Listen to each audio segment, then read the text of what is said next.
반갑습니다. 사방응대라. 그러니까 결국 산 위에 올라가서 아 소리를 지르면은 공명 아니에요? 사방에서 울림이 되돌아오더라. 이게 사방응대입니다. 그래서 무엇이든지 사방에서 응대해서 모두가 이루어진다. 그러한 의미다. 네, 그 말씀입니다. 어세 광명 욕강수. 세상에, 네, 이것은 을이나 그러는데 여기는 이제 세상에 빛, 명예, 다시 말하면 빛이라는 자체가 무슨 햇빛이랄지 이런 것도 있지만은 자기 자신이 뭘 업적을 이뤄놓으면은 이제 그 빛이 난다고 그러잖아요. 그러한 업적이나 또 명예나 이런 것들을 억지로 순수하게 하는 것이 아니라 억지로 세상에 전해지도록 한다고 말이죠. 이게 이제 드리울 순간에 이제 전해진다고 말이죠. 억지로 전하려고 해. 그러면 누대사상 입견지라. 누대를 머리 위에다 세워놓고 절대로 넘어지지 않고 오래오래 가도록 하려는 것 같다. 그래 우리가 이제 사상 누각이라고 하잖아요. 이제 이것은 이제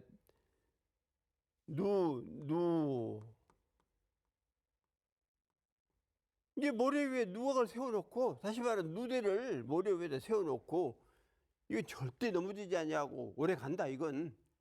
그래도 똑같다고 말이죠. 그래서 아무리 빛난 업적이라 할지라도 또는 뭐 자랑스러운 명예라 할지라도 결국 언젠가는 이렇게 없어진다 그 얘기입니다. 예.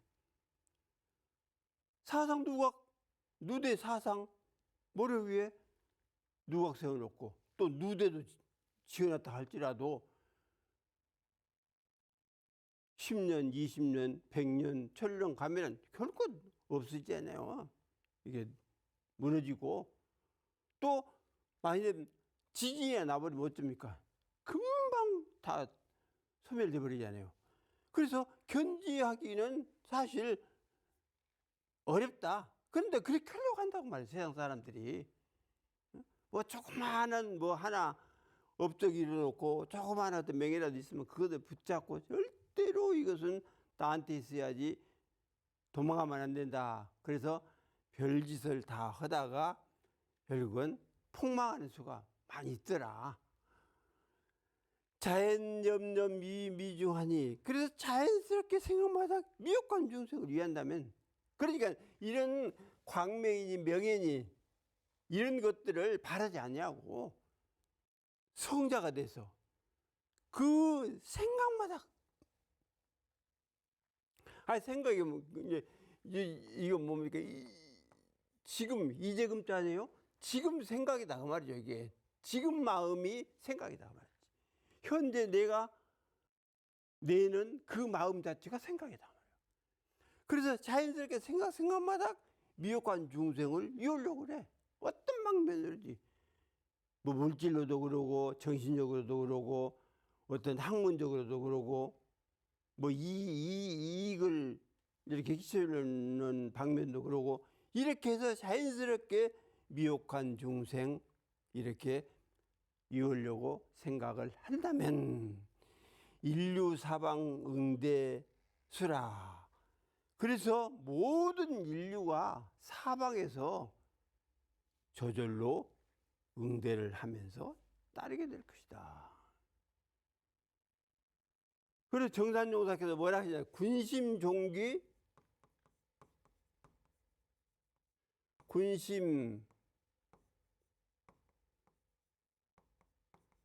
이런 말에서 보시잖아요. 군심은 모든 사람 마음은 뭐 우리나라 사람만이 아니라 외국이 모든 사람 마음은 마침내 사가 없는 사람, 이 사나 또 사사가 없는 사람, 이런 사람에게 결국은 돌아갈 것이다. 사사가 없는 그 사람에게 돌아갈 것이다. 돌아온다고 말이죠. 그래서 이렇게 군심, 용기, 무사인할 수 있도록 능력을, 심력을, 도력을, 법력을 내가 갖추게 된다면 자연적으로 인류는 돌아오기 마련이다.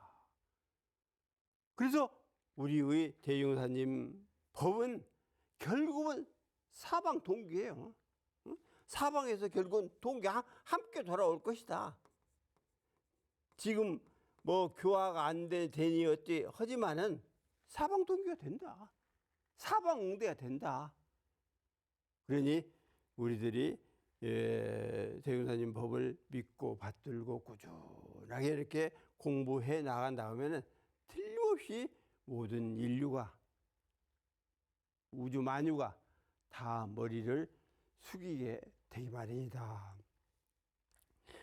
총부 대종사님 성탑에 보면은 성탑 주변에 소나무거든요. 소나무가 저 아래서부터 위에까지 소나무가 성탑을 향해서 이렇게 구부러져 있습니다. 구부러졌어요. 그것이 이제 우연이라고 할 수도 있는데, 이제 우리 입장에서는 성자의 탑을 수호하는 그런 의미로, 또 그 기운을 받기 위해서 이렇게 고개를 숙이고 머리를 숙이라고 갔다, 이렇게도 생각할 수가 있거든요. 이와 같이 미혹한 중생을 제도할 만한 그런 능력을 가지면 자연적으로 이렇게 모두가 다 돌아오게 되고 응대하게 되고 결국은 법을 이렇게 듣고 모시려고 하게 된다 하는 의미가 여기 이제 있다 그 말이에요. 이게 응대할 뿐만 아니라 따르기도 한다. 대통령께서 이제 이 회상 문 열기 위해서 뭐 서울도 가시고 뭐 어디도 가시고 부산도 가시고 다 가셔갖고 인연들을 다 만나셨잖아요. 이게 처음엔 찾아갔지만 나중에는 그들이 그리고 대종사님을 따라온 것이다.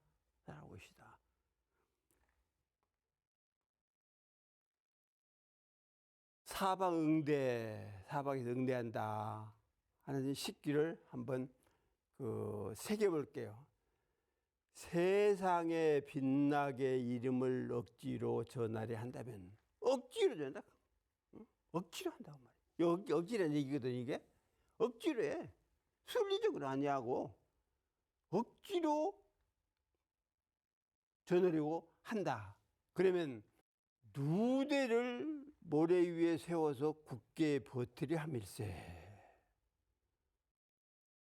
누대를 모래 위에다 세워놓고 오래 지속되기를 과연 바랄 수가 있느냐. 반면에 자연스럽게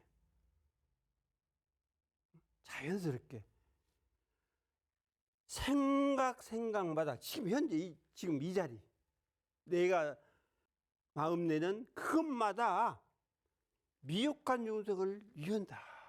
어떻게 하면 저 중생을 제도할 것인고, 어떻게 하면 저 중생이 죄를 짓지 않고 사도록 할 것인고, 이러한 생각을 끊임없이 가지고 있다. 그러면 모든 인류가, 모든 생명이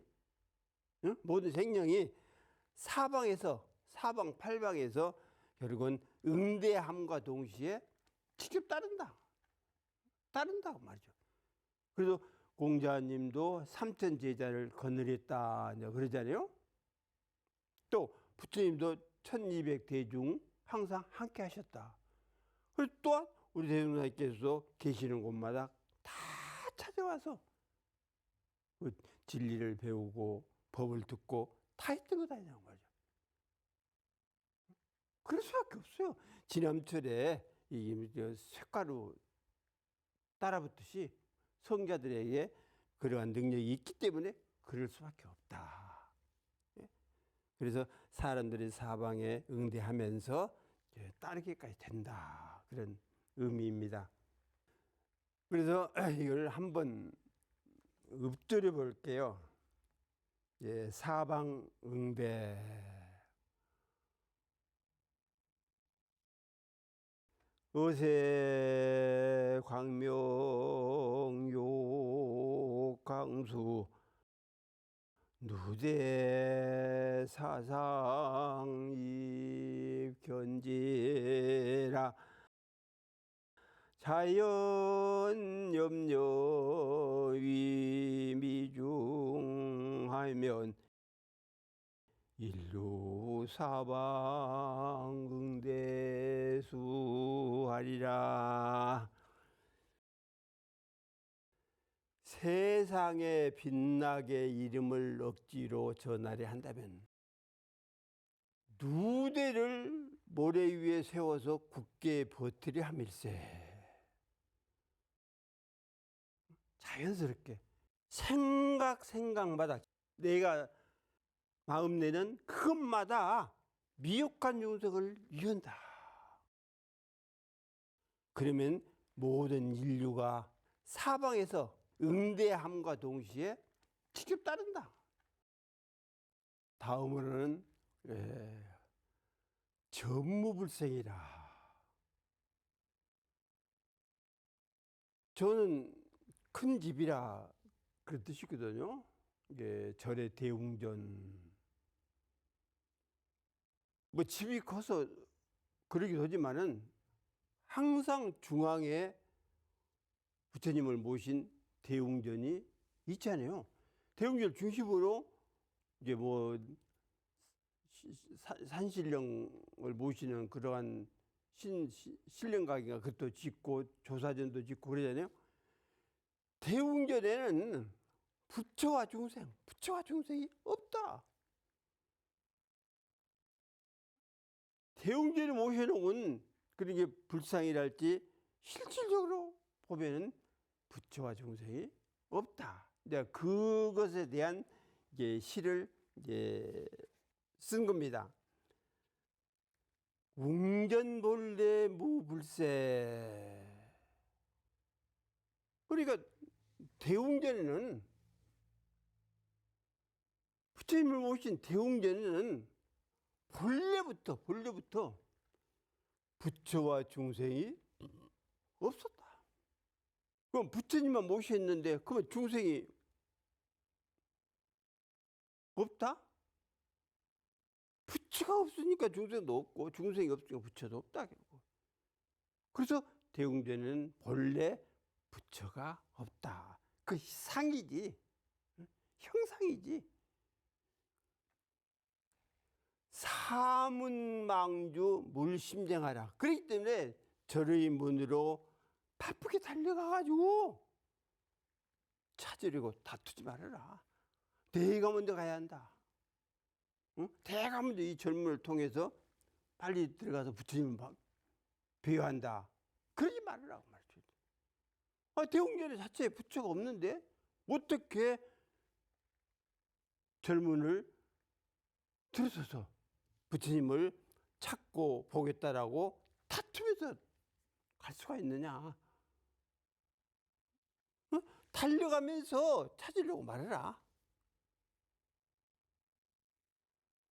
속기와견 견심견하면 빨리 들어와서 나를 보고 또 아울러서 마음을 본다면 아견겸 심견하면 나라는 게 뭐냐.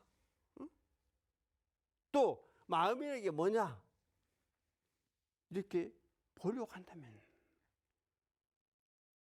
내 자신이 뭐냐, 내가 뭐냐, 또 마음이 뭐냐, 진리가 뭐냐 이렇게 보고자 한다면 이란비계 자성량이라 한눈도 뜨지 않냐고, 열지 않냐고, 한쪽 눈도 또는 한눈도 열지 뜨지 아니하고 저절로 성현을 맞게 된다.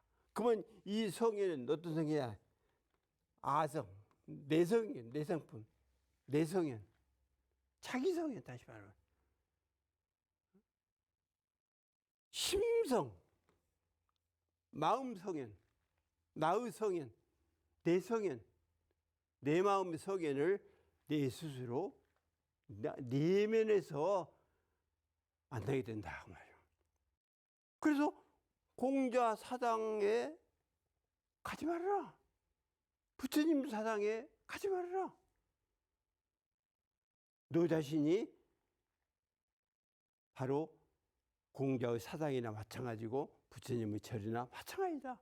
그래서 내 안에 내 부처를 보고 내 마음을 보고 내 진리를 보려고 생각을 해야지. 그렇지 않냐고 밖으로 쫓아다니면서 찾는다고 하면 찾을 수도 없을 뿐만 아니라 찾아지지도 않는다 하는 사실을 우리들이 알아서 내 안의 부처님을, 내 안의 성현을 이렇게 스스로 맞아들이도록 그렇게 하자 하는 의미입니다.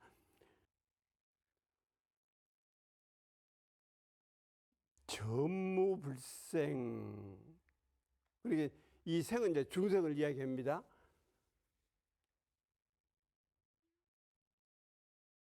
대웅전에는 본래 부처도 중생도 없으니. 다시 말씀드리면 우리의 그 본래 자리에는 중생이라 할 것도 없고 부처라 할 것도 없다. 부처와 중생 구별이 없어.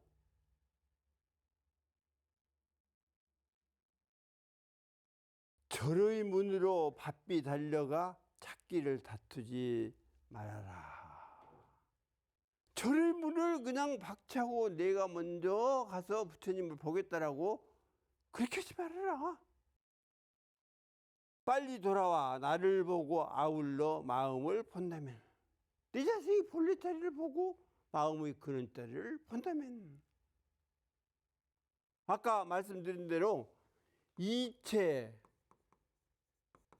성원, 진리의 본태 자리, 진리의 바탕 자리를 보고 내 성품의, 내 마음의 그런 자리를 봐야지.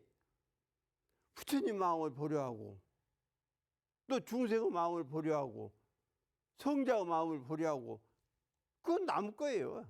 부처님 마음도 남의 것이고 성자의 마음도 남의 것이고 내 마음은 아니다. 내 진리의 근본 바탕은 아니다. 그래서 빨리 돌아와 나를 보고 아울러 마음을 본다면 한눈도 뜨지 아니하고 자기 성현을 맞으리라. 자기 성현이다. 자기 성현을 내세우는 것이 제일이지, 남의 성현 받들고 따른다고 해봤자 나에게는 별스런 이익도 없다. 이렇게 생각을 해야 한다고 말이죠. 그렇다고 해서 대중사님이나 그런 성현을 일단 그냥 본청한테 하라는 얘기는 아니지만은 엄밀히 따진다면 대중사님 마음은 대중사님 마음, 대중사님 부처는 대중사님 부처, 내 마음은 내 마음, 내 부처는 내 부처. 그래서 부처가 되고자 하고 이렇게 이체와 성원을 깨치고 알려고 한다 하면 내 안에서 여러분 그걸 끌어올려서 이렇게 맑고 밝게 만드는 것이 대단히 중요하다 하는 그 얘기입니다. 전무불생 대웅전에 부처 중생 없다. 한번 읊조려 볼게요. 웅전 본래 무불생하니 사문 방주 물심쟁하라. 속기가 견 겸심견하면 이러한 비계 자성여인이라.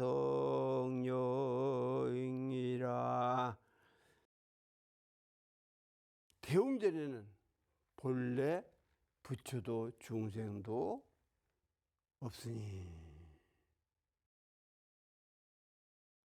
절의 문으로 바삐 달려가 찾기를 다투지 말아라. 빨리 돌아와 나를 보고 아울러 마음을 본다면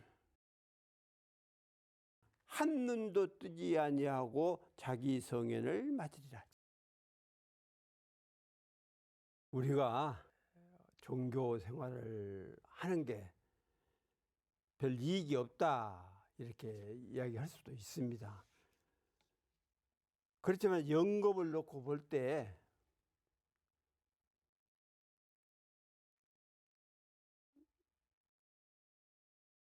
바다를 건너는데 배와 같은 역할을 하는 것이 결국 성자들의 가르침이다 말이죠. 이게 피안이라고 그러잖아요. 피안. 그 도피안 그러거든요. 도피안, 저 언덕 그러잖아요. 그러면 저 언덕을 다시 말해 바다 건너 저 언덕을 혼자 갈 수 있느냐? 배를 타야 가죠. 배의 역할을 하는 것이 성자들의 가르침이다. 법이다 그 말이죠. 그래서 앞에서 말씀드린 대로 사방이 응대해서 따른다 그랬거든요. 그러니까 따른다는 것은 결국은 진리를 따르고 법을 따르다는 얘기 아닙니까? 물론 성자도 따르지만 진리를 따르 또 법을 따른다. 그래서 진리가 가르친 대로 법이 가르치는 대로 따라가면서 공부하면 된다. 그러는데 부처 중생을 어떻게 볼 거냐? 그는 부처님은 대웅전에 계신다. 이렇게만 생각할 거냐? 또 중생은 대웅전에 들어가지도 못하고 대웅전 밖에 있을 거냐?